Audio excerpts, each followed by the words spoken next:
성신총회 사이버 신학원 선생님 여러분, 저는 조직 신학을 맡은 배일철 교수입니다. 전주에는 신약의 역사에 대해서 강의를 하였습니다.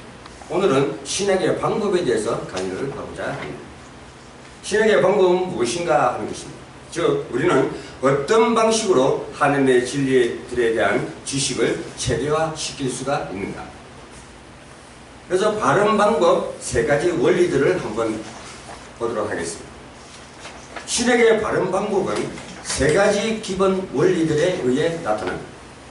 첫째로 신약의 존재의 원리, 혹은 신약의 본질적 기초가 되시는 하나님이 계신다는 것입니다. 그는 자신과 온 세계에 대해 완전한 지식을 가지고 계신 인격적 존재이십니다. 그는 학자 중에 학자시요 과학자 중에 과학자십니다. 그는 이 세상의 모든 지식의 원천이십니다. 그러므로 사람의 모든 지식은 다 하나님께서부터 나온다는 것입니다. 일반 학문도 그러하지만 신학은 더 그러합니다. 마태복음 11장 27절에 그러므로 예수께서는 아들의 소원대로 계시를 받은 자 외에는 하나님을 아는 자가 없느라고 말씀하셨습니다. 사람들은 하나님을 떠나서는 하나님께 대해 확실하게 무호하게 아무것도 알 수가 없는 것입니다. 또 바울 사도는 고린도전서 2장 10절에서 오직 하나님이 성령으로 이것 복음 진리를 우리에게 보이셨으니 성령은 모든 것 곧 하나님의 깊은 것이라고 통달하시니라고 말했습니다. 그러므로 하나님께 대한 사람의 지식이란 하나님의 완전한 지식을 닮은 지식이요, 그 지식을 조금 나누어 가진 부분적 지식에 불과합니다. 둘째로 신학자들이 지식의 외적 원리라고 부르는 것이 있습니다. 이것은 기록된 하나님의 말씀인 성경을 가리킵니다. 어떤 이들은 성경을 신학의 유일한 원리라고 보았습니다. 특히 프레틴 바이빙크는 그렇게 했습니다. 그러나 다른 이들은 성경을 신학의 1차적 중심 원리라고 보고 자연계시, 하나님의 섭리, 그리스도의 경험 등을 신학의 2차적 부수적 원리로 보았다는 것입니다. 하나님께서는 역사상 여러 가지 특별한 방식들로 자신을 계시하였고 그 방법을 성경에 그리고 오직 성경에만 기록되었다고 하셨습니다. 그러므로 하나님의 특별 계시들과 그 유일한 저장소인 성경은 하나님에 대한 우리의 지식과 객관적 자료입니다. 우리가 이것을 충분히 파악하든 못하든 간에 하나님의 진리들은 성경의 객관적 형태로 완전하게 제시되어 있다는 것입니다. 예수님께서는 요한복음 5장 39절에 너희가 성경에서 영생을 얻는 줄 생각하고 성경을 상고하거니와 이 성경이 곧 내게 대하여 증거하는 것이로다고 말씀하셨습니다.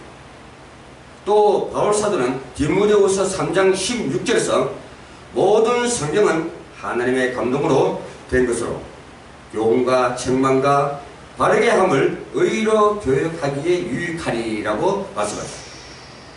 우리는 성경을 따라서는 하나님께 대한 확실하고 충분한 지식을 가질 수가 없고 기독교 진리를 논하거나 기독교 신학을 정립할 수가 없습니다. 실제로는 지식의 내적 원리, 이것은 성령의 증거에 의거한 믿음과 이성입니다. 죄인은 성령으로 거듭나 예수를 믿을 때 비로소 하나님의 진리를 이해하게 되는 것입니다. 믿음은 거듭남의 증거입니다. 누구든지 참된 믿음이 없이는 하나님의 진리를 이해할 수가 없습니다. 그러므로 참 믿음은 참 지식의 시작입니다. 이것이 주께서 마태복음 11장 27절에서 아들의 소원대로 계시를 받은 자 외에는 아버지를 아는 자가 없느니라고 하신 의미입니다. 또 고린도후서 4장 6절에 어두운 데서 빛이 비치리라 하시던 그 하나님께서 예수 그리스도의 얼굴에 있는 하나님의 영광을 아는 빛을 우리 마음에 비추셨느니라고 하신 뜻입니다. 믿음의 지식은 성령의 내적 활동에 의해 생깁니다. 성령께서 우리의 속에 말씀과 함께 활동하셔서 그러한 지식을 주신 것입니다. 성령의 내적 활동이 없이는 아무도 참된 믿음과 지식을 가질 수가 없습니다. 기독교 신앙과 지식은 단순히 인간에게 내어 맡겨진 뜻이 어떤 것이 아니고 하나님의 거룩하고 은혜로운 사역인 것입니다. 우리 성도들에게도 이러한 확신이 들도록 확신의 근거도 성령의 내적 활동입니다. 우리가 아무리 신앙을 얘기를 해도 성도들이 그것에 하나님의 말씀에 대한 확신이 안 들어간다면 아무것도 믿을 게 없다는 것입니다. 웨스트민스터 신앙 고백서를 보면 무한 진리와 신적 권위에 대한 우리의 완전한 납득과 확신은 우리 마음속에 그 말씀으로 그리고 그 말씀과 함께 증가하시는 성령의 내면적 활동에서 온다고 얘기하고 있습니다. 예수께서는 요한복음 14장 26절에 보혜사 곧 하나님께서 아버지께서 내 이름으로 보내실 성령 그가 너희에게 모든 것을 가르치시고 내가 너희에게 말한 모든 것을 생각나게 하리라고 말씀하셨습니다. 또 요한복음 16장 13절에서는 진리의 성령이 오시면 그가 너희를 모든 진리 가운데서 인도하시라고 말씀하셨습니다. 바울 사도는 고린도전서 2장 12절에 우리가 하나님께로 온 영을 받았습니다. 이는 우리 하나님께서 우리에게 은혜로 주신 것을 알게 하림이라 하셨습니다. 고린도전서 12장 3절에서는 하나님의 영으로 말하는 자는 누구든지 예수를 저주할 자, 저주받은 자라고 하지 않고 또 성령으로 아니하고는 누구든지 예수를 주시라고 할 수 없느니라고 말씀하셨습니다. 사도 요한도 요한 1서 2장 27절에 너희는 주께 받은 바 기름 부음이 너희 안에 거하거나 아무도 너희를 가르칠 필요가 없고 오직 그의 기름 부음이 모든 것을 너희에게 가르치며 하고 말씀했습니다. 그러나 이미 믿게 된 자들, 즉 성령으로 거듭난 자들에게는 이성이 하나님의 진리를 이해하는데 기본적 수단이 된 것입니다. 이성은 우선 하나님의 특별 계시의 내용을 이해합니다. 하나님에 대한 어떤 내용을 이해하고 파악하는 것은 이성의 자격입니다. 백치는 하나님에 대한 원만한 지식을 갖기 어려울 것입니다. 이성은 진리의 이해를 위한 기본적 수단입니다. 이성은 또한 하나님의 특별 계시의 정당성을 판단합니다. 하나님의 사역과 성령의 증거는 하나님의 이성의 판단이나 논쟁에 배제하거나 배격하는 것이 아니고 오히려 일반적으로 그것을 사용하고 있는 것입니다. 바울 사도는 데살로니가에서 전도할 때 성경을 가지고 강론하며 뜻을 풀어 그리스도가 해를 받고 죽은 자 가운데서 다시 살아나야 할 것을 증명하고 이르시되 내가 너희에게 전하는 이 예수가 곧 그리스도라고 그랬습니다.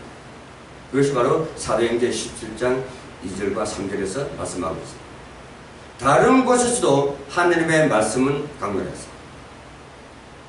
특히 사도행전 18장 4절과 19장 8절과 20장 7절에서 강론하다나 증명하다는 말은 이성의 판단이나 논증 등 이성의 활동을 가리키거나 내포하고 있는 것입니다.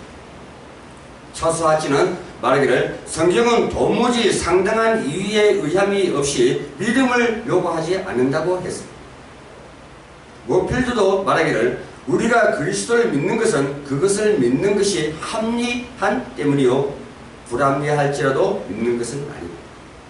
믿음의 하나님이 은세 그렇지만 하나님이 주시는 믿음이 불합리한 믿음 즉 정당한 이유에서 근거하지 않는 것은 믿음이라고 조금도 생각하지 않는다고 했습니다.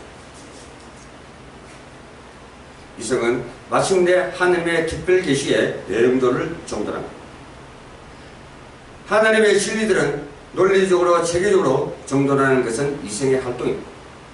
그러므로 이성의 작용과 활동이 없이는 신학을 포함하여 어떤 학문도 이룰 수가 없습니다. 학문은 정돈된 지식 혹은 지식의 체계화이기 때문에. 그러면 잘못된 방법들을 한번 알아봅시다. 기독교 역사상 신학의 몇 가지 잘못된 방법들이 있었습니다. 첫째로 신학의 방법 중 가장 오래된 것은 교권주의적 방법이었습니다. 이것은 교회의 권위를 신학의 근거적 원리로 보는 방법입니다. 대표적으로 로마 천주교회의 입장입니다. 로마 교회는 이론적으로 교회의 정통과 성경을 함께 신학의 원리로 보지만 실제적으로는 교회를 성경보다 더 근거적 원리로 삼는다. 왜냐? 그들은 교황과 회의를 그 성경을 포함한 모든 진리의 최종적인 무한 해석자라고 주장하기 때문입니다. 그러나 이런 생각은 잘못입니다. 교회 혹은 교황이 무호하다는 교리는 성경적 근거가 없을 뿐만 아니라 또한 이들이 실제로도 무호하지 못했고 또 못하기 있습니다. 예수께서는 유대 종교 지도자들에게 마태복음 15장 5절에서 3절에서 너희는 어찌하여 너희 유대로 하느님의 계명을 범하였는 줄로라고 말씀하셨습니다. 또 그는 베드로에게 마태복음 16장 23절에서 사단아 내 뒤로 물러가라 하고 책망도 하셨습니다. 이 말씀들은 교회의 지도자들이 잘못을 범할 수 있으므로 너희가 오직 하느님의 말씀만을 신앙생활의 표준으로 삼아야 할 것을 보입니다. 사실상 로마 천주교의 역사는 교황이 무호하다는 교리에 반대된 것입니다. 예를 들어 1854년 교황 피우스 9세는 마리아의 무죄 인기를 선언했고 1950년대는 피우스 12세는 마리아의 승천을 선언했습니다. 그러나 이 교리는 다 비성경적인 것을 볼 수가 있습니다.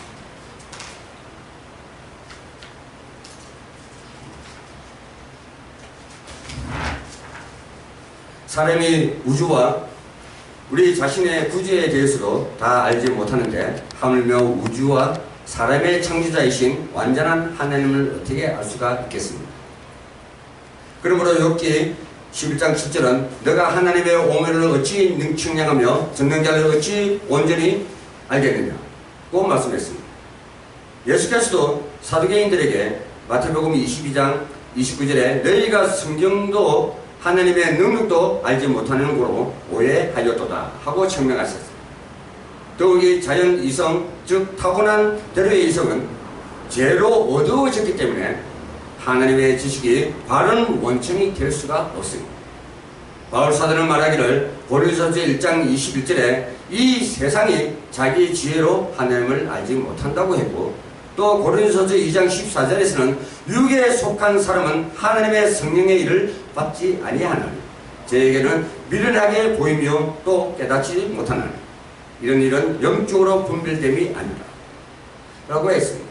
그는 에베소 4장 18절에 저희 총명이 어두워지고 저희 가운데 있는 무지함과 저희 마음이 굳어짐으로 말미암아 하나님의 생명에서 떠나 있도다 하고 말했습니다. 사실 이성주의는 신학과 철학을 혼돈하여 신학을 철학화하려고 하고 있습니다. 그러나 철학은 인간의 이성에 근거한 거지만 신학은 하나님의 특별 계시에 근거해야 하는 것입니다. 오늘은 두 번째까지만 강의하겠습니다. 다음 시간에 세 번째를 알려드리겠습니다.